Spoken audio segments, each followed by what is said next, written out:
பெண்களுக்கான சட்டங்கள பத்தி பேச ஆரம்பிச்சாலே, இவங்களுக்கெல்லாம் எவ்ளோ குடுத்தாலும் தீரவே தீராதா? ஏற்கனவே கல்யாணத்துக்கு சொத்து பத்தெல்லாம் வாங்கிக்கிறாங்க. அதுக்கப்புறம் காலம் ஃபுல்லா சீர்வரிசை செஞ்ச வேண்டியதா இருக்குது. இதில வேற சொத்துலயும் பங்கு குடுக்க வேண்டியதா இருக்குன்னா, இது என்ன அநியாயம்ப்பான்னு நெறைய ஆண்கள் புலம்புறத கேட்டுருக்கேங்க.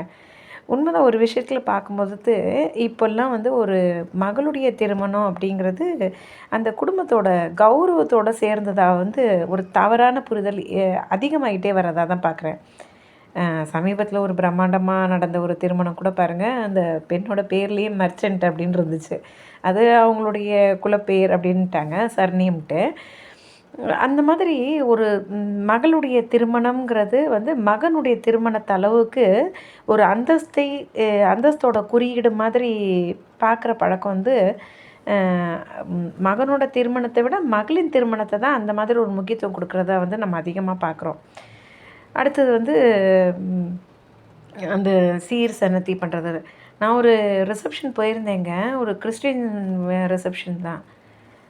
கல்யாணம் முடிஞ்சு அடுத்த நாள் நடக்குது அந்த ரிசப்ஷனு. பார்த்தா அந்த பெண்ணுக்கு வந்து என்ன குடுத்துருக்காங்க, சீர்வரிசையா குடுக்குறாங்கங்கிறத வந்து ஒரு பெரிய விமரிசையா வந்து அப்படியே டிஸ்ப்ளேல வச்சுருந்தாங்கங்க. தட்டு மொதக்கொண்டு அவங்களுக்கு குடுக்குறது மட்டும் ஏன் ஒரு புத்தம் புது மெர்சிடிஸ் கார் வந்து முன்னாடி நிக்கிது. நான் ரிசப்ஷன் முடிச்ச உடனே மாப்பிள்ளையும் பொண்ணும் அதில ஏறி தான் போக போகிறாங்களாம். அப்படி அத வந்து தன் வரதட்சணையா குடுக்குறத பெருமை அடித்து கொண்டு காட்டக்கூடிய அளவுக்கு இப்போ வந்து பெற்றோரும் சரி, பெண்களும் ஒரு இடத்துல அவங்களுடைய மன அளவுல வந்து மாற்றம் வந்துருச்சுன்னு தான் பார்க்கணும். நீயா நானால வந்து ஒரு ப்ரோகிராம் பார்க்குறேன். ஒரு பெண்ணு சொல்றா வந்து, எங்களுக்கு ஒரு வீடு இருக்கு.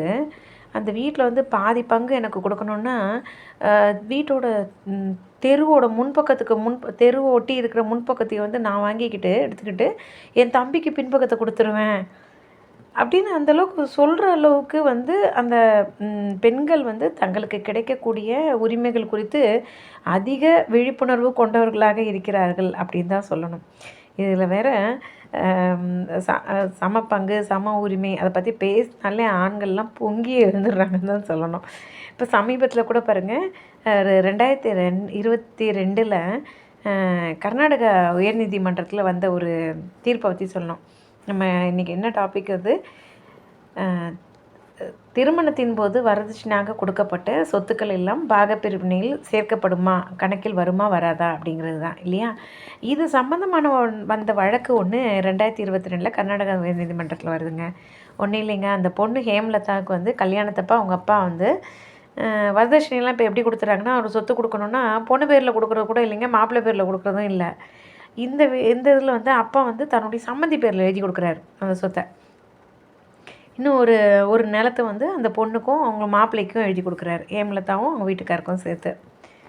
இந்த பொண்ணு என்ன பண்ணுது, இந்த இந்து வாரிசு உரிமை சட்டத்தில செக்ஷன் 6ன் கீழ வந்து பாகப்பிரிவினை கோரி, தன்னுடைய அ பிறந்த வீட்ல இருக்கிற அந்த பாரம்பரிய சொத்துக்கள், பூர்வீக சொத்துல வந்து தனக்கும் பங்கு இருக்கிறது, பாகப்பிரிவினை செய்யணும்னு சொல்லிட்டு கேட்குறாங்க. அப்போ அந்த கீழமை நீதிமன்றத்தில அந்த சகோதரர் என்ன மனு செய்றாருன்னா, இந்த திருமணத்தின் போது அவருக்கு வந்து எங்க தகப்பனார்லாம் வந்து இந்த மாரி சொத்துக்கள்லாம் குடுத்துருந்தாங்க. அதுவும் குடும்ப சொத்துல தான் சேர்ந்தது. அதனால அதையும் கணக்கில எடுத்துக்கணுன்ட்டு மனு குடுக்குறாரு. நீதிமன்றம் அத ஏத்துக்கிறதுங்க. அத ஏத்துக்கிறது. ஆமா. சரி அதையும் ஏத்துக்கிட்டு பாகப்பிரிவினை அப்ப அதையும் கணக்கு போட்டு பங்கு பிரிச்சு குடுக்கலாம் அப்டின்ட்டு ஏத்துக்கிறது. இத வந்து ஹேமலதா வந்து இது தப்பு. ஏன்னா, இது எங்க அப்பா வந்து சுயமா சம்பாரிச்ச சொத்துங்க அது. அது அவர் யாருக்கு வேணாலும் குடுக்குறதுக்கு உரிமை இருக்கு. அந்த பாசத்தோட அடிப்படையில தான் எனக்கெல்லாம் குடுத்தாங்க. அதனால அத வந்து பாகப்பிரிவினை பூர்வீக சொத்துலருந்து தானே பங்கு குடுக்கணும் எனக்கு. இது பூர்வீக சொத்து கிடையாதுல்ல. அதனால அத எப்படிங்க சேர்க்க முடியும் அப்படின்ட்டு ஹைகோர்ட்டுக்கு வராங்க. அப்ப ஹைகோர்ட் ஜட்ஜ் என்ன சொல்றாங்க, தீர்ப்பு என்ன சொல்லுதுங்கிறத அப்புறமா சொல்றேன். இது ஒரு இடத்துல பார்த்தா சீர்கொண்டு வந்தால் தான் சகோதரின்னு அந்த காலத்திலேயே இந்த காலத்துல இல்லைங்க. அந்த காலத்துலேருந்தே சொல்லப்பட்டு வந்துட்டுருக்குது. பெண்களுக்கான சட்டங்கள் வந்து இப்ப தான் வந்து அவர்களுக்கான உரிமைகள் கொடுக்கப்பட்டு வந்து கொண்டிருக்கின்றன. ஏன்னா 1956லயே இந்து வாரிசு உரிமை சட்டம் கொண்டு வரப்பட்டாலும், அதில ஆண்களுக்கு இணையான உரிமை கொடுக்கப்படவே இல்லை பெண்களுக்கு. அதுக்கப்புறம் தான் சக்சஸிவான 2005ல அதுக்கு திருத்தம் கொண்டு வராங்க. அது கூட வந்து அப்பா வந்து முன்னாடி அத திருத்தம் கொண்டு வந்ததுக்கு முன்னாடி இருந்தது தான் அது கிடையாதுன்னாங்க. அப்புறம் வந்து அந்த பொண்ணு அதுக்கப்புறம் கல்யாணம் ஆகி அதுக்குள்ளேயே கல்யாணம் ஆகி போயிருந்துச்சுன்னு அது கிடையாதுன்னாங்க. 2020 தாங்க இப்போ அந்த வீட்டில் பிறந்த பெண்களுக்கும் அந்த ஆண் மகனுக்கு உண்டான அதே உரிமை வந்தது அப்படின்னு உச்சநீதிமன்றம் சொல்லுச்சு. ஸோ இந்த மாதிரி ஒரு உரிமைகள் எல்லாம் போராடி போராடி பெண்கள் பெறும் பொழுது ஒரு எலாஸ்டிக் இருக்குங்களா, ரப்பர் பேண்ட் வச்சுக்கோங்களேன், அதை வந்து இழுத்துட்டு விடும் பொழுது அது ரொம்ப வேகமாக போய் சட்டுன்னு வந்து ஒரு அடித்து தான் திருப்பி அதனோட ஒரிஜினல் பொசிஷனுக்கே போகும் இல்லைங்களா. ஈவன் பாலையே வேகமாக தட்டுனா அது கிரவுண்டில் போய் வேகமாக மோதிட்டு தான் திருப்பி பழைய அதுக்கு வரும். அது மாதிரி பெண்கள் வந்து திடீர்னு ஒரு உரிமைகளை வந்து அவங்களுக்கெல்லாம் பெற ஆரம்பித்தோன்னே அதில் சில மிஸ்யூசஸ்லாம் இருக்க தான் செய்யுது. அந்த சில விஷயங்கள வந்து சில இடங்களில் தவறாக பயன்படுத்த தான் செய்கிறாங்க. ஆனால் ஒட்டுமொத்தமாக வந்து அதுக்காக அவங்களுக்கு அந்த உரிமைகளே கொடுக்கப்படக்கூடாது அப்படின்னும் சொல்ல முடியாது. இப்போ கூட பாருங்கள், ஒரு பாட்னா உயர்நீதிமன்றத்தில் வந்த ஒரு ஒரு வழக்கு வந்து ரொம்ப அதிர்ச்சிக்குரியதாக இருந்தது. ஒன்றும் இல்லைங்க, வரதட்சணை கொடுமைன்னு சொல்லிட்டு அந்த பெண் வந்து தன்னுடைய கணவரும் அவருடைய குடும்பத்தை சேர்ந்தவங்க மேலே கேஸ் போடுறாங்க. இதில் உயர்நீதிமன்றத்தில் வந்த வந்த வழக்கில் வந்து அந்த அந்த வழக்கில் குற்றம் சாட்டப்பட்ட ஒருத்தர் தான் வந்து அவருக்கு வந்து தண்டனை கொடுத்துட்றாங்க கீழ்கோர்ட்டில். அது வந்து மேல்கோர்ட்லேயும் உறுதி செய்யப்பட்டது. அதையும் சேலஞ்ச் பண்ணி அவர் ஹைகோர்ட் வந்த பொழுது தான் உயர்நீதிமன்றம் அந்த கேஸ் ஃபைல்ஸ்லாம் படித்து பார்த்துட்டு சொல்லுது, ஐயோ என்னம்மா இது 498 ஐபிசி வரதட்சணை கொடுமை புகாரில் என்ன சொல்லியிருக்கு, கணவரும் அவர் குடும்பத்தாரும் சொல்லியிருக்கு. இவர் வந்து only an adviser to the family. அந்த வீட்டுக்கு நல்லது கெட்டதெல்லாம் யோசனை சொன்னவருங்க. ஏன் இந்த மாதிரி யோசனை சொன்னேன்னு சொல்லிட்டு அவரையும் அக்யூஸ்டாக அந்த அம்மா போட்டுடுச்சு. அதை கோர்ட்டும் அதை கவனிக்கவே இல்லை. அவருக்கு எதிராக வந்து தண்டனை வேறு கொடுத்துட்டாங்க. அதை உறுதி செய்கிறது மேல்முறையீட்டு நீதிமன்றம். அதோட கொடுமை என்னென்னா, உயர்நீதிமன்றம் என்ன சொல்லுது, இவருக்கு வந்து அநியாயமாக வந்து அவர் ஜெயிலுக்கெல்லாம் போயிட்டுருக்காரு. கஸ்டடி இந்த ஒரு மெயின்டெனபிளே ஆகாத ஒரு வழக்கிற்காக, குற்ற வழக்கிற்காக அவர் ஜெயில் தண்டனைலாம் அனுபவிக்க வேண்டியிருந்து மென்டல் அகனி, மன உளைச்சலுக்கெல்லாம் ஆளானார். அது எப்படியாவது காம்பன்சேட் பண்ணணும். அதனால் அந்த 2 ஜுடிஷியல் ஆஃபீஸர் இருக்காங்கல்ல, கீழ்கோர்ட்டும் அந்த மேல்முறையீட்டு நீதிமன்றம், அந்த 2 நீதிபதிகளும் ஆளுக்கு ரூ. 100 அபராதம் கொடுக்கணும்னு சொல்லியிருக்காங்க.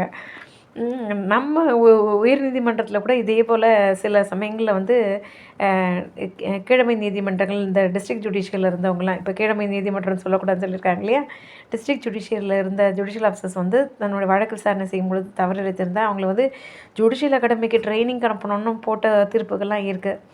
ஸோ இந்த வழக்கில் பொறுத்த வரைக்கும் பாட்டா உயர்நீதிமன்றம் 200 கொடுத்தது ரொம்ப கம்மி அப்படின்னு சொல்கிறவங்களும் இருக்காங்க.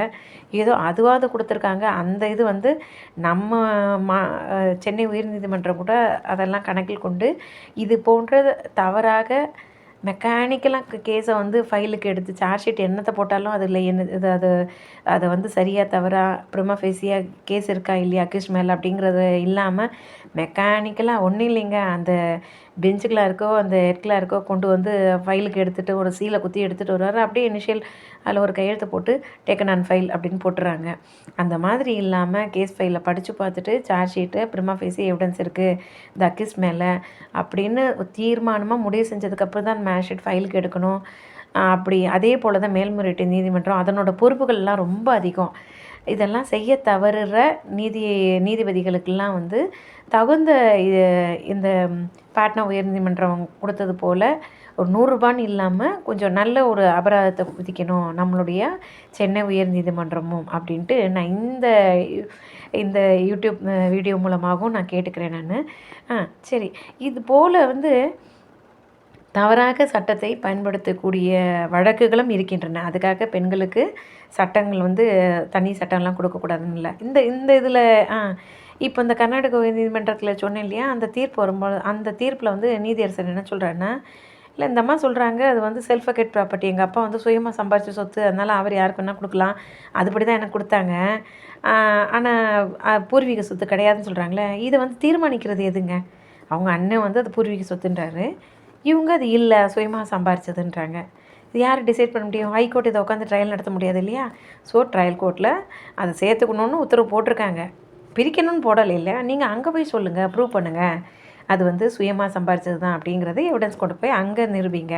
அப்படி நிரூபிக்க முடியலைன்னா அது பூர்வீக சொத்தில் ஒரு அங்கம்தான் சொல்லிட்டு பார்ட்டிஷன் அப்போ அதையும் கணக்கில் எடுத்துக்கொண்டு தான் இது பாகப்பிரிவினை செய்ய வேண்டும் அப்படின்னு உத்தரவிட்டிருக்குது. ரொம்ப நல்ல தீர்ப்பு இல்லையா?